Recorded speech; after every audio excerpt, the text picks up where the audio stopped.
Bonjour et bienvenue dans cette nouvelle vidéo d'analyse de portefeuille. Nous allons parler aujourd'hui du portefeuille d'investissement de Xavier Niel, l'un des entrepreneurs les plus influents de France. Il a fait fortune à la base dans le Minitel Rose et les Peep Show et autres sex shops. Et c'est d'ailleurs en rachetant un service de Minitel Rose qu'il appellera Iliad qu'il concentre ensuite ses activités sur Internet. Le nom Iliad restera et c'est aujourd'hui la société qui détient notamment l'opérateur Free. Xavier Niel est justement connu pour avoir fondé Free, le fournisseur d'accès Internet qui a révolutionné le marché français des télécommunications. Mais Xavier Niel est également un investisseur chevronné, il a créé plusieurs sociétés et holdings pour gérer ses investissements, et nous allons précisément nous intéresser à ses principales participations afin de reconstituer son patrimoine. Tout d'abord, la première société à mentionner est Holdco, la société holding personnelle de Xavier Niel qui détient Iliad, la plus importante de ces sociétés dont il a près de 100% du capital après la sortie de cotation du titre en bourse. La société détient des participations dans le secteur des télécommunications. On retrouve évidemment Free, qui est son actif le plus important, mais aussi OneTel, Asunet, une participation de 75% dans Jaguar Network et bien d'autres participations dans ce domaine. Le second plus important investissement de l'homme d'affaires est Unibail. Unibail Rodamco Westfield, pour être exact, c'est une multinationale française, le premier groupe coté de l'immobilier commercial au monde, présent donc dans plusieurs pays et doté d'un portefeuille d'actifs d'une valeur de plusieurs dizaines de milliards d'euros. Le groupe a été créé en 68 et comprend environ 3000 employés. Il est spécialisé dans la gestion, la promotion et l'investissement de grands centres commerciaux situés dans des villes majeures d'Europe et des États-Unis, dans les grands immeubles de bureaux et dans les centres de congrès d'exposition également en région parisienne. En 2020, suite à l'impact des confinements dans le monde des suites de la pandémie du Covid, le cours de l'action s'est littéralement effondré, le poids de la dette de la société n'aidant pas, et Xavier Niel a commencé à rentrer au capital de la société pour atteindre aujourd'hui environ 27% du capital. Unibail continue de vendre actuellement une partie de ses actifs, notamment aux États-Unis, pour retrouver un taux d'endettement gérable. La participation de Niel est d'environ 1,5 milliard dans la société, ce qui en fait l'une des plus grosses capitalisations. La société est actuellement cotée sur Euronext.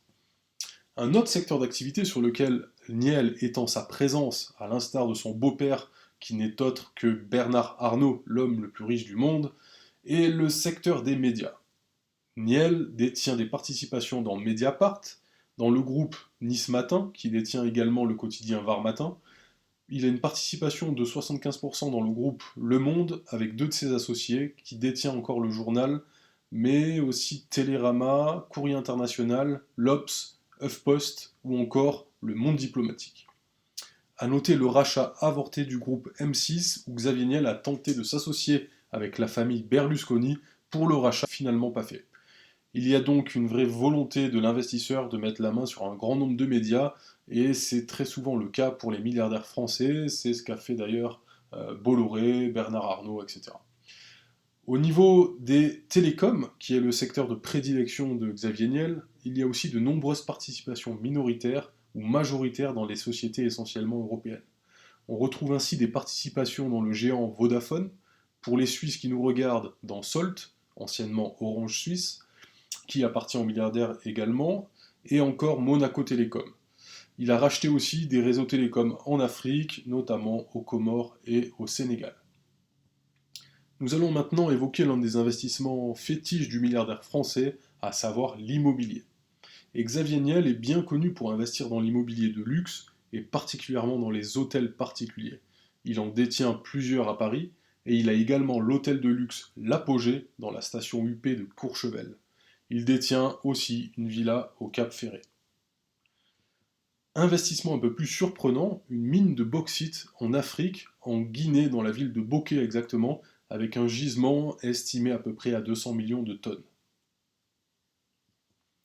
Plus de 250 millions ont été investis par Xavier Niel dans la création de Station F, qui est actuellement le plus grand campus de start-up au monde, situé à Paris, avec des partenaires comme Microsoft, Meta ou encore Thales et Ubisoft. Nouvel investissement, l'entité New Wave est spécialisée dans le capital d'amorçage, ou Seal Investing en anglais, qui permet le financement des premiers apports de capital sur des startups.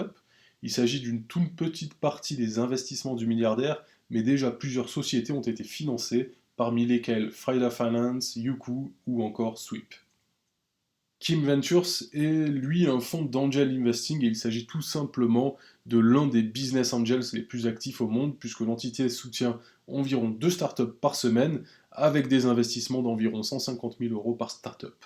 Ont été financées des startups comme Zenly, l'application de géolocalisation entre amis, finalement rachetée par Snapchat fin 2022, ou encore Payfit, le logiciel de paie et de gestion des ressources humaines en ligne.